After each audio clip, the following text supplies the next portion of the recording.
Movie के शुरू में हम व्यूअर्स बिल कापा नाम के एक साइको एनालिस्ट को देख पाते हैं। उधर उसकी पेशेंट मिशेल भी मौजूद थी। उसे देखकर लग रहा था कि वो बहुत ही परेशान है। थेरेपी सेशन के बीच बिल उसे मिरर में देखकर अपने बारे में कुछ बोलने के लिए कहता है, लेकिन अचानक वो विंडो से नीचे कूद जाती है।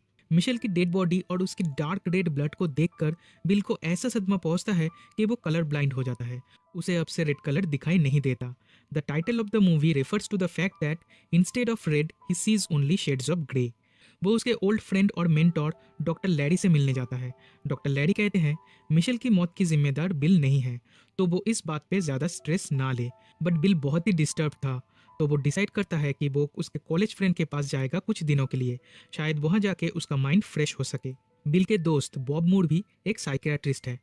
वो उसके Monday evening group therapy session में बिल को इनवाइट करता है, जहाँ बिल सारे पेशेंट से फर्स्ट टाइम मिलता है। ये सारे अपने अपने प्रॉब्लम बिल को बताते हैं। क्लार्क, जो एक प्रोफेशनल लॉयर है, but he suffers from obsessive compulsive disorder and insist on cleanliness and counting things. Sondra, उसे चोरी करने में मजा आता है।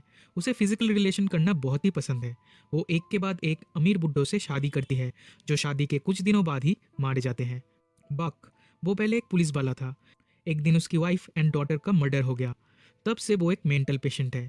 केसी, जो एक पेंटर है, उसके पिता उसके लग्जरियस लाइफस्टाइल का खर्चा उठाते हैं, पर एक शर्त पे कि वो ये थेरेपी ज्वाइन करेगा। रिची, एक 16 साल का लड़का जिसे जेंडर आइडेंटिटी का प्रॉब्लम है।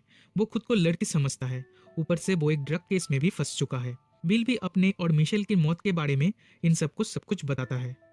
सेशन के बाद बॉब बिल को उसके लग्जरियस घर में ले आता है।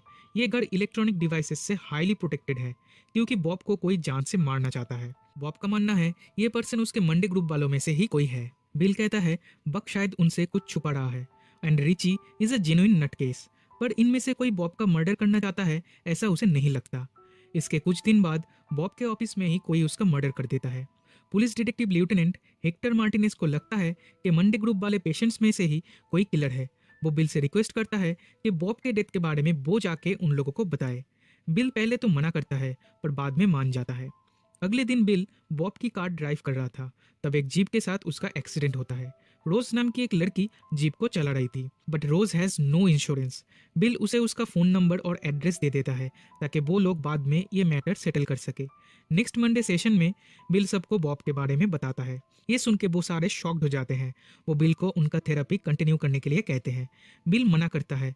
मिशेल की डेथ के बाद उससे ये काम नहीं हो पाएगा ऐसा वो कहता है, पर सबके फोर्स करने पर फाइनली उसे राजी होना ही पड़ता है। मार्टिनेज उस ग्रुप को बंद करने के लिए कहता है, लेकिन बिल उन्हें प्रॉमिस कर चुका था, इसलिए वो ये ग्रुप को बंद नहीं कर सकता। वो बॉब के घर में वापस आता है, तो उधर फ्लोर पे पानी पड़ा था। इसका मतलब वो जब घर पे नहीं था तब कोई चुपके से इस घर में आया था। इसके कुछ दिनों बाद रोज उससे मिलने आती है। वो दोनों एक दूसरे को पसंद करने लगे थे। बिल उसे डिनर पे ले जाता है। डिनर के बाद वो एक दूसरे को किस करते हैं, लेकिन इससे पहले कि बिल रोज का फ़ोन नंबर ले पाता, वो टैक्सी में बैठ के वहाँ से निकल जाती है। डेल डेक्स्टर, रिची का बड़ा भाई और लोकल गार्डियन, वो बिल से मिलने आता है। वो रिची को थेरेपी सेशन में और भेजना नहीं चाहता। बिल कहता है रिची के साइकोलॉजिकल इश्यूज के साथ कोर्ट का भी ये आदेश है कि उसका ट्रीटमेंट किया जाए। इस वक्त उसे थेरेपी से निकालना सही नहीं होगा। Bill also says that he will need to study Richie's file and deal with legal issues before he can make that kind of decision.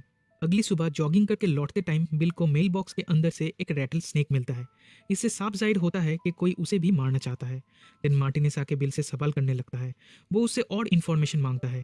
उसका मानना है बिल ने ही बॉब को मारा होगा, क्योंकि बॉब के मरते ही उसका घर, गाड़ी, यहाँ तक कि सारे पेशेंट्स भी बिल को मिला।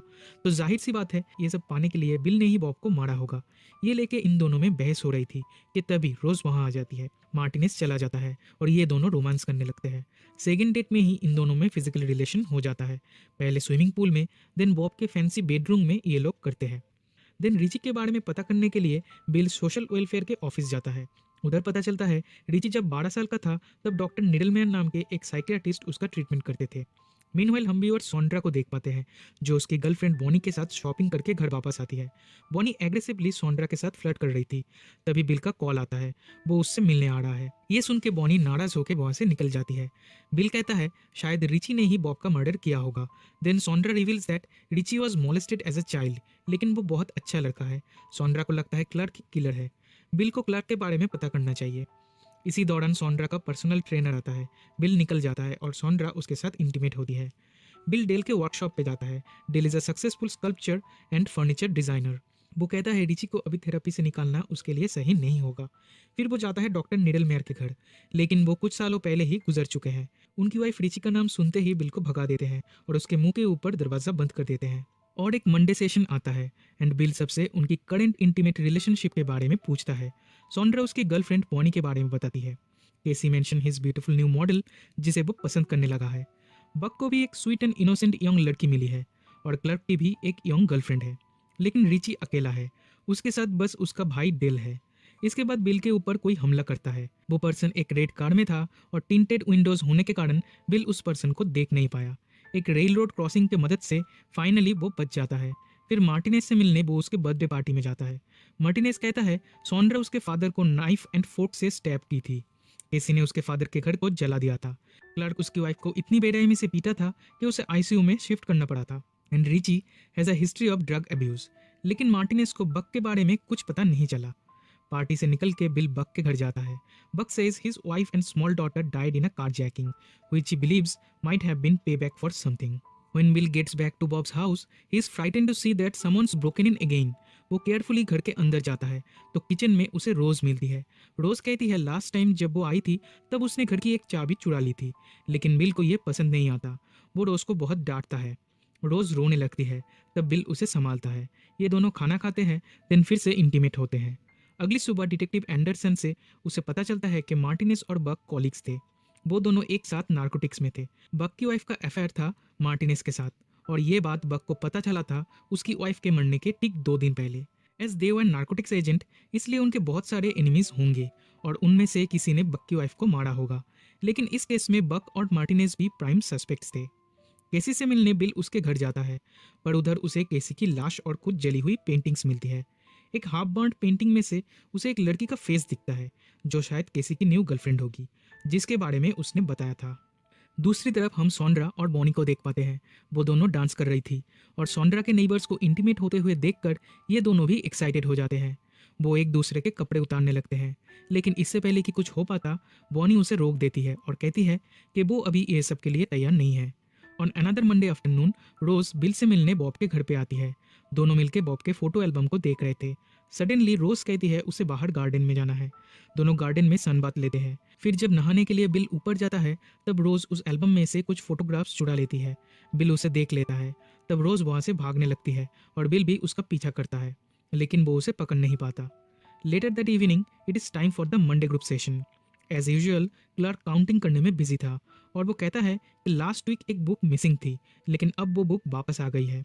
बिल समझ जाता है ये बुक सॉन्ड्रा ने चुराया था। वो उससे पूछता है कि वो बुक कौन सी थी। असल में वो बॉब की डायरी है जो बॉब ने ही एक बुक कवर के अंदर छुपा के रखा था। उस डायरी में से बिल को रोज की एक नेकेड फोटो मिलता है। दैट मीन्स रोज बॉब की भी गर्लफ्रेंड थी। सारे पेशेंट्स उस फोटो को देखकर कहते हैं कि वो उनकी गर्लफ्रेंड है। इस बात पे इन लोगों में लड़ाई हो जाती है। रिकी चुपके से वहाँ से निकल जाता है। इस टाइम मार्टिनेज आके उन सब की कंडीशन पे हंसता है। वो कहता है एक अकेली लड़की इतने दिनों तक इन सबको बेवकूफ़ बना रही थी और वो लोग भी बन रहे थे, इंक्लूडिंग बिल। ऊपर से बिल को रोज का फ़ोन नंबर, एड्रेस कुछ भी पता नहीं। बिल डिटेक्टिव एंडरसन को रोज की कार का नंबर देके रियल ओनर का पता लगाने के लिए कहता है, लेकिन एंडरसन ओनर का नाम बिल को न बता के मार्टिनेज को बताता है।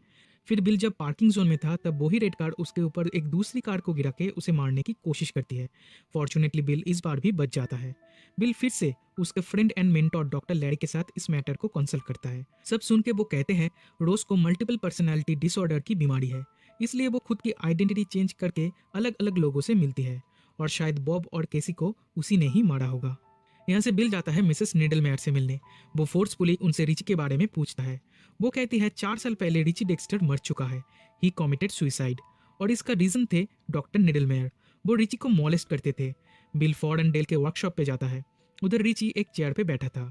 उसके खून निकल रहे थे और देखकर लग रहा था कि कोई उसे बहुत बेरहमी से पीटा है। बिल उसके ग्लासेस और विग को निकालता है तो हमें रोज दिखाई देती है।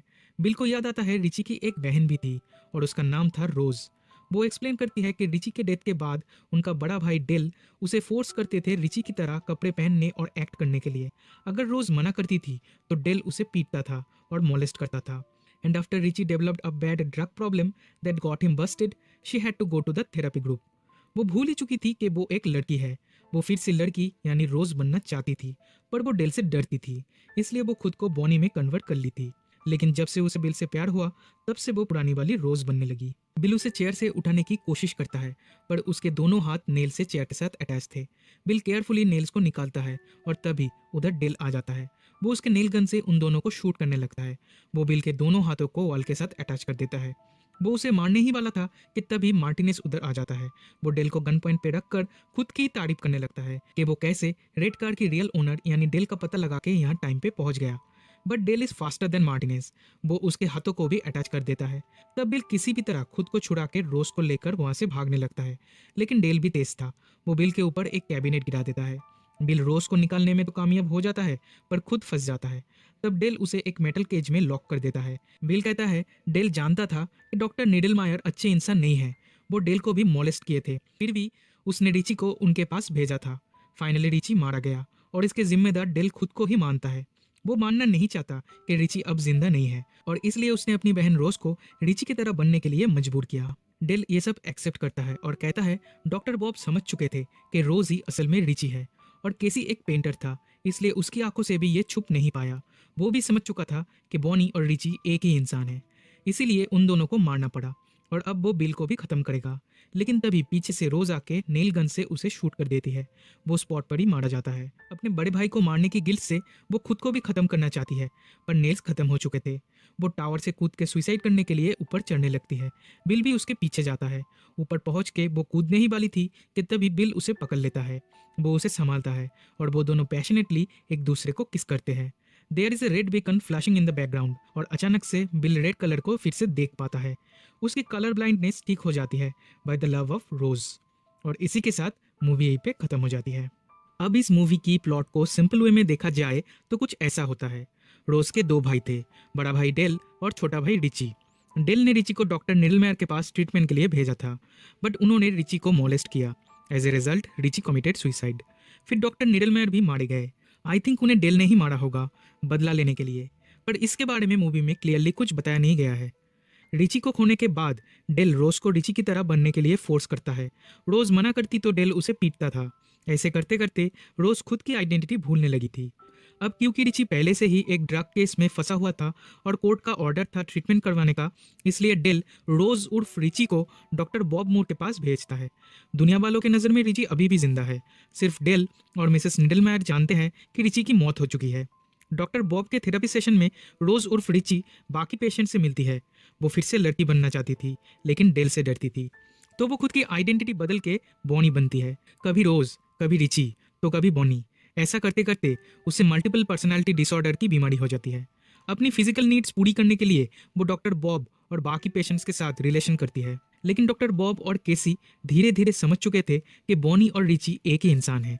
ये बात डेल को पता चलते ही वो उन्हें मार देता है, क्योंकि डेल नहीं चाहता ये राज और किसी को पता चले। रोज इन सब से अपनी फिजिकल नीड के लिए ही रिलेशन की थी, पर वो इनसे प्यार नहीं करती थी। वो जब बिल से मिली तब उसे रियल लव हुआ, इसलिए वो उसे खुद का नाम रोज बताई थी, ना कि बॉनी। वो उसे दिल से प्यार करती है, इसलिए उसे खोना नहीं चाहती। अब क्योंकि वो डॉक्टर बॉब की गर्लफ्रेंड थी, इसलिए उसकी एक फोटो बॉब के फोटो एल्बम में था, जो उस दिन बोले के भाग गई ताकि बिल को सच पता ना चले। लेकिन इस फोटो की और एक कॉपी बिल को बॉब के डायरी में से मिला और उसे सब पता चल गया। अब मूवी की एंड में बिल फिर से रेड कलर को देख पाता है। इसका रीजन भी सिंपल है। बिल ने अपनी आंखों के सामने मिशेल को मरते हुए देखा था। वो उसे बचा नहीं पाया। उसकी मौत के जिम्मेदार वो खुद को मानता था। यह गिल्ट था उसके मन में। फिर रिची उर्फ रोज उसकी पेशेंट बनी, लेकिन इस बार टाइम रहते उसने रोज को बचा लिया। वो सुसाइड नहीं कर पाई। इस सेटिस्फैक्शन से वो खुद को माफ कर पाया और कलर ब्लाइंडनेस भी ठीक हो गया। तो ये थी पूरी कहानी। अगर अभी भी आप लोगों को कोई और डाउट हो तो कमेंट करके मुझसे पूछ सकते हैं। I will try to give you reply as soon as possible. So that's it for today. फिर मिलेंगे और एक वीडियो के साथ। तब तक के लिए